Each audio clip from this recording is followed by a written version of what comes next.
નમસ્કાર, આપ જોઈ રહ્યા છો નેશન પ્લસ ન્યૂઝ. હું છું આપની સાથે હેતર વગર. એર ઇન્ડિયા એક્સપ્રેસની ચેન્નઈ સુરત બેંકોક અને સુરત ચેન્નઈની ફ્લાઇટને પહેલા દિવસે જ 98% પેસેન્જર મળ્યા હતા. પહેલે જ દિવસે ફ્લાઇટમાં સુરતી પેસેન્જરોને ખૂબ મજા આવી હોવાનું જણાઈ આવ્યું હતું. ફ્લાઇટમાં પેસેન્જરોએ વિસ્કી અને બિયરનો સ્ટોક પતાવી દીધો હતો. બેંકોકથી આવતી જતી ફ્લાઇટમાં 300 પેસેન્જર 4 કલાકની મુસાફરીમાં 1.5 લાખથી વધારે રૂપિયાનો 15 લીટરથી વધારેનો આલ્કોહોલ પી ગયા હોવાનું એરલાઇન સૂત્રોએ જણાવ્યું હતું. પેસેન્જરોએ જણાવ્યું હતું કે સુરત બેંકોકની સીધી ફ્લાઇટ શરૂ થવાને લીધે હવે મુંબઈ સુધીના ધક્કા બચી જવા પામ્યા છે.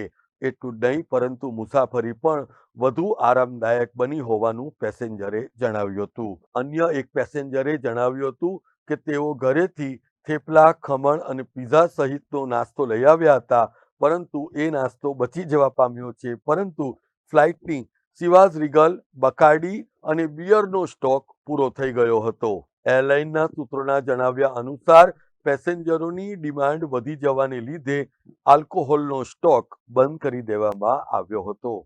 આ લોકો પણ આલ્કોહોલ પૂરું થઈ ગયું ફ્લાઇટમાં. નાસ્તો બાસ્તો આવી સેલ અમે કોઈ દી જોઈ નથી. જે બધું સેલ પતી ગયું. આ તો એ લોકોનો વિડીયો ન ઉતારવા જોઈએ સ્ક્રૂ મેમ્બરો, નકરું એનો વિડીયો લાવી લેત.